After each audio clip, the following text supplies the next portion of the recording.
Hello மக்களே, welcome to Chennai astrology. இன்றைக்கி வீடியோவில் கடக லக்னத்தோட வாழ்க்கை துணை பார்க்குறதுக்கு எப்படி இருப்பாங்க, அவங்க கேரக்டர் எப்படி, இந்த விஷயம்லாம் தான் பார்க்க போகிறோம். வாங்க பார்க்கலாம்.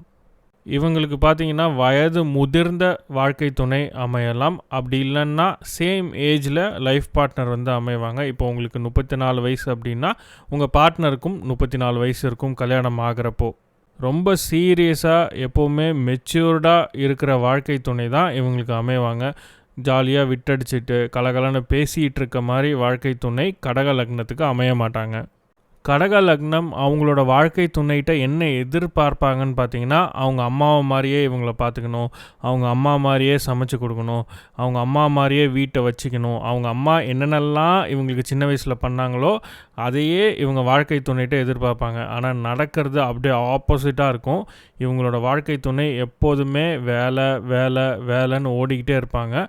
மோஸ்ட்லி வேலையில் இருக்கிற ஒரு வாழ்க்கை துணை தான் இவங்களுக்கு அமைவாங்க. கவர்மெண்ட் செக்டார்ஸில் ஒர்க் பண்ணுறதுக்கு வாய்ப்புகள் அதிகம். கவர்மெண்ட் ஸ்கூல், கவர்மெண்ட் பேங்க், இந்த மாதிரி கவர்மெண்ட் ரிலேட்டட் செக்டார்ஸில் இவங்க வேலையில் இருக்கிறதுக்கு வாய்ப்புகள் அதிகம். வேலையில் ரொம்ப சின்சியராக இருப்பாங்க. அதே மாதிரி வீட்லேயும் எந்த வேலையும் பாதிக்காத வகையில் ஒர்க் லைஃப்பையும் ஃபேமிலி லைஃப்பையும் பேலன்ஸ் பண்ணி ரொம்ப அழகாக கூட்டிகிட்டு போவாங்க.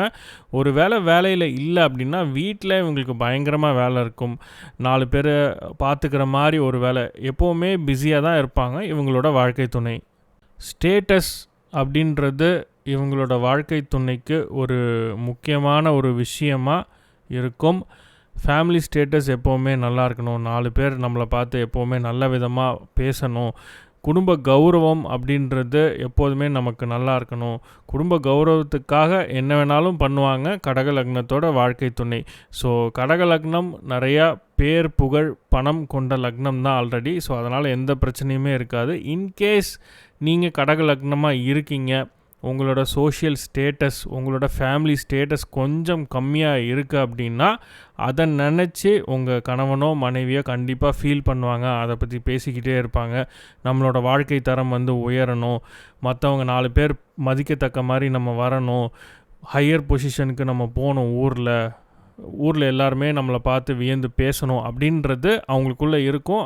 அப்படி இல்லைன்னா வீட்டில் பிரச்சனை வர்றதுக்கு கூட வாய்ப்புகள் உண்டு. ஸோ நீங்கள் கடக லக்னமாக இருந்து உங்களோட ஃபேமிலி பேக்ரவுண்ட் கொஞ்சம் கம்மியாக இருக்குது அப்படின்னா அது உங்களோட கல்யாண வாழ்க்கையில் கண்டிப்பாக ஒரு பிரச்சனையை ஏற்படுத்தும். சில பேருக்கு பார்த்திங்கன்னா லேட் மேரேஜ் இருக்கும். ஒன்று அவங்களோட வயது முதிர்ந்த வாழ்க்கை துணையை கல்யாணம் பண்ணுவாங்க, இல்லைனா சேம் ஏஜ் வாழ்க்கை துணை அமைவாங்க. அப்படி இல்லைன்னா 32, 34, சம்டைம்ஸ் 36 வயசில் கூட கல்யாணம் ஆகும். அப்படி கல்யாணம் ஆகும்போது அவங்கள விட சின்ன வயசு வாழ்க்கை துணை அமைவாங்க. Either this or that. ஒன்று உங்களோட சேம் ஏஜ் பார்ட்னரில் கம்மி வயசுலேயே, அதாவது 26, 27 உங்களுக்கு கல்யாணம் ஆகிடும் சேம் ஏஜ் பார்ட்னர். இல்லைனா உங்களோட வயசு அதிகமான வாழ்க்கை துணையை கல்யாணம் பண்ணுவீங்க. அப்படி கல்யாணம் ஆகலை அப்படின்னா லேட் ஆகிடுச்சு கல்யாணம் ஆகிறதுக்கு எனக்கு அப்படின்னீங்கன்னா 36 வயசில் கல்யாணம் ஆச்சுன்னா ஏஜ் வந்து கம்மியாகவும் அது வந்து டேலி ஆகிடும். சுருக்கமாக சொல்லணுன்னா உங்களுக்கு வயது முதிர்ந்த வாழ்க்கை துணை இல்லை சேம் ஏஜில் வாழ்க்கை துணை அமைவாங்க. கல்யாணம் லேட் ஆகுது அப்படின்னா 36 வயசுக்கு மேலே தான் உங்களுக்கு கல்யாணமே ஆகுது அப்படின்னா கொஞ்சம் வயசு கம்மியாக வாழ்க்கை துணை அமைவாங்க. ஏன்னா கல்யாணமே லேட் ஆகுது இல்லையா. இவங்களை வீட்டில் ரொம்ப ஸ்ட்ரிக்டாக டிசிப்ளின்டாக வளர்த்துருப்பாங்க. ஸோ அதனால தான் இவங்க வேலையிலையும் ரொம்ப பர்ஃபெக்டாக இருப்பாங்க. ஸோ ரொம்ப டிசிப்ளின்டாக ரொம்ப ஹார்ட் ஒர்க் போடுற ஒரு வாழ்க்கை துணை தான் கடக லக்னத்துக்கு அமைவாங்க.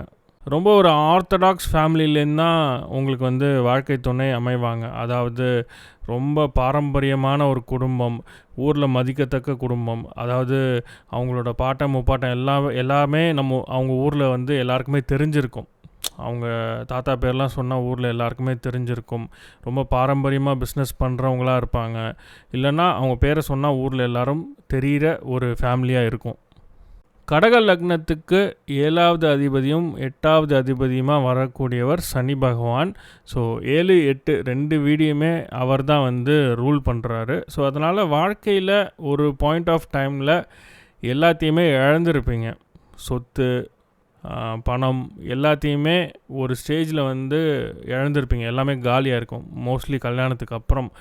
பட் என்ன ஒரு நல்ல விஷயம் அப்படின்னா, இழந்தது எல்லாத்தையுமே திரும்ப பெற்றுருவீங்க. ஒரு குறைந்த காலத்திலே, ஒரு 5 வருஷம் இல்லை 10 வருஷத்துலேயே எல்லாத்துலேயுமே மீட் எடுத்துருவீங்க. அண்ட் அதே மாதிரி இவங்களுக்கு சொத்து வந்து ரொம்ப சீக்ரெட்டிவாக மெயின்டைன் பண்ணுவாங்க. யாருக்குமே வெளியே தெரியாத மாதிரி சொத்துக்கள் வச்சுருப்பாங்க. அண்ட் வீட்டிலேருந்தும் இவங்களுக்கு நிறையா சொத்து வந்து வரும்.